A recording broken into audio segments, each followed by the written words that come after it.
上下を反転させてですね、ちょっとどうやらうまいこと機能していないみたいなんですよね。カバーがですね、ずーっと常にテンションをかけられている状態になっておりますので、そのカバーにひびが入ってしまって、そのうち割れてしまうんですよね。音声を再生するとですね、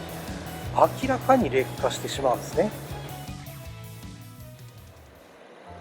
はい、皆様こんにちは。本日は XTU Max Pro を使いましてモトブログの方をしていこうと思います。こちらのカメラも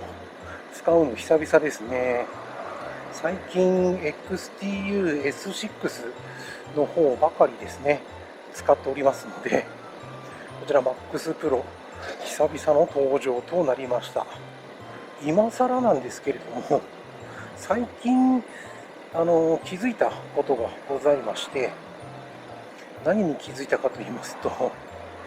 ちらのカメラ、最新ファームウェアの方をですね、更新しているんですけれども、そのファームウェアの方を使いますと、これは私の環境だけなのかもしれないんですけれども、カメラを吊り下げで撮影いたしますと。そうすると映像は逆さになるんですけれども、それをですね、正しくするために、回転というメニューがあったりするんですけれども、上下を反転させてですね、正しい映像にするんですけれども、それがですね、ちょっとどうやらうまいこと機能していないみたいなんですよね。というのもですね、そのメニューで設定してもですね、画面が上下反転しないんですよね。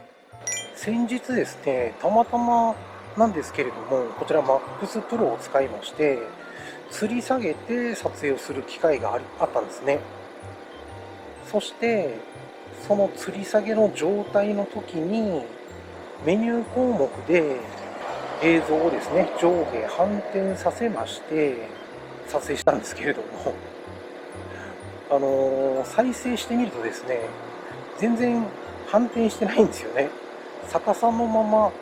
記録されてたんですよね。あれと思いまして、もう一度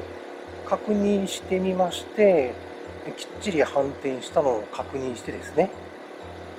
表示される項目なんかもちゃんと反転されるものですから、きっちりとされているなと。メニューは反転されてはいたんですけれども、肝心のですね、動画の方が反転されていないという結果になってしまいまして、あれあれと思ったんですけれども、こればかりはですね、どうしようもないので、一つ前のファームウェアに戻してしまおうかなという気もしなくもないですけど、ただ反転で使う状況というのがですね、そんなに私の場合ないものですから、今のままでもいいんですけどもね、上下逆さまで撮らさってしまった映像というのは編集時にですね、正せばいいかなというふうにも思ったりしていますけれども、もうかれこれこちらの方は発売が終わってから結構な年数経ちますから、当然ファームウェアの更新なんかないですけどもね、最終バージョンのファームウェアの前のファームウェアはですね、きちっと上下反転できたんですけれどもね、取り急ぎですね、ファームウェアを作ったので、バグが出ちゃいましたということなのかもしれないんですけど、ひとまずですね、久々に使ってみたら、そんなことが判明しましたので、ちょっと動画の中でお話の方をしてみましたけれども、実際 MAX Pro を現在使われていらっしゃる方、どうなんでしょうね、多いんでしょうかね、少ないんでしょうかね。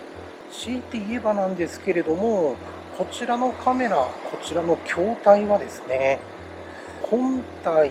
にひびが入ったりですとか、欠けてしまってどこが欠損してしまうですとか、そういうようなことが多いカメラなんですよね。ですから、普通に使っていても、だんだんとひびが入ってきて、どこかが割れた、欠けたというような状態になりやすいんですけれども、ちなみにですね、私のカメラは、そういうことないんですよね。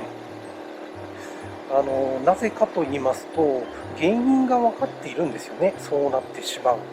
原因というのはですね、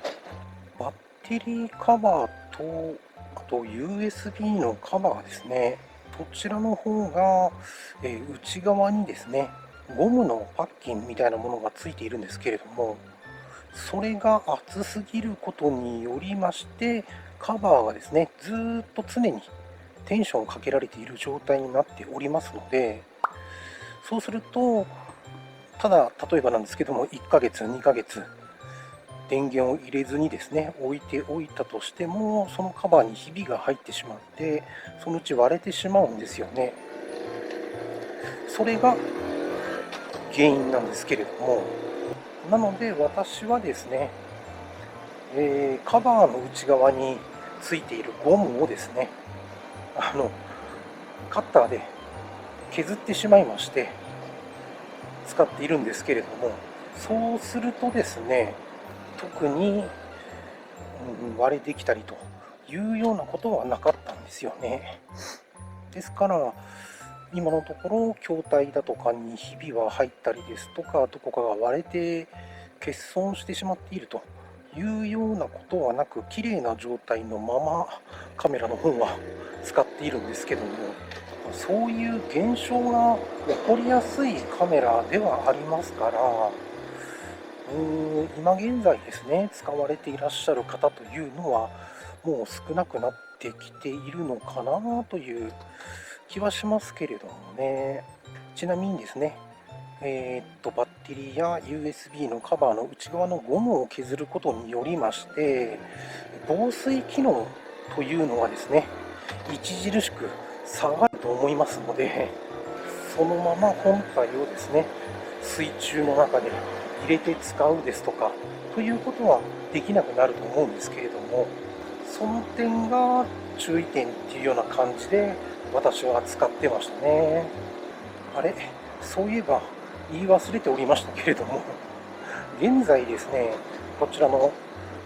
MAX Pro の方で DJI マイクミニのワイヤレスマイクを使って音声の方を収録しているんですね。こちらのマイクミニの方、なかなか聞き取りやすい音声の方を取れますので、現在の設定はですね、まずノイズリダクション機能をオンにしております。レシーバーの設定の方は、クリッピングコントロール機能をですね、オンにしております。カメラの設定の方は、音声設定ありまして、そちらの方はノイズ減少という設定にしております。それで現在の音声の方になっているんですけれども、そして MAX Pro にも関わりますし、S6 にも関わることではあるんですけれども、これはあくまでも私の環境でということになりますが、XTU MAX Pro と S6 はですね、私が使っている動画編集ソフトのタイムラインに動画の方を載せて編集しますよという状態で音声を再生するとですね、明らかに劣化してしまうんですね。で、そのことをですね、S6 の最新ファームウェアの動画を作った時に、余談として雑談としてお話ししたんですけれども、何か対策を講じるためのアドバイスはないでしょうかというふうにですね、愚痴をこぼしていたところですね、EZ さんの方からですね、アドバイスコメントの方をいただきまして、その通りにですね、作業をしてみましたところ、うまくいったんですよね。うまくいったと言いますか、音声が必要最低限というんでしょうかね、極端に劣化することなく、音声が、出力できるようになったんですよね。いやー、EZ さん、その説は本当にありがとうございます。現在の XTU Max Pro と S6 の音声がですね、私のチャンネルで、まともに発信できるようになったのはあなたのおかげでございます。本当にありがとうございました。というわけでですね、問題の方は一つ解決したわけなんですけれども、それでも先ほど言いました逆さまにするですとかというような状態はもう今となってはどうしようもないですからね。ただこちらの MAX Pro もですね、USB から 3.5mm のピンジャックの変換ケーブルの方を作りまして、外部マイクが使えるようになって、元ブログができるようになって、途中ファームウェアの方を更新したら音割れがするようになって、対策としてですね、ヘッドホンのボリュームダイヤルをですね使うことによってゲインを下げて、また元ブログができるようになったりですとか、いろいろですねありましたけれども、今もですね活躍してくれているというカメラではあるんですよね。あとは手ブレ補正に関してなんですけれども、ジャイロフローというですねものがありますので、そちらを使うとですね、かなり激しい映像も GoPro 並みとは言いませんけれども、中間アクションカメラの中ではかなり見やすい映像として補正することができるんですよね。今回はですね使っておりませんけれども、内蔵の手ブレ補正であってもですね、こういうような元ブログですとか、あと車なんかのタイヤでですね水平移動するような撮影にはまず内蔵手ブレ補正の方でも使えると思いますので、いやちょっとアイドリング高いな、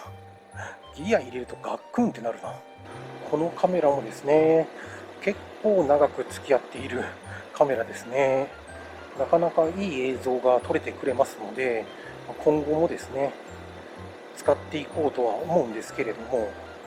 そろそろですねこの辺で動画の方は終了したいと思います。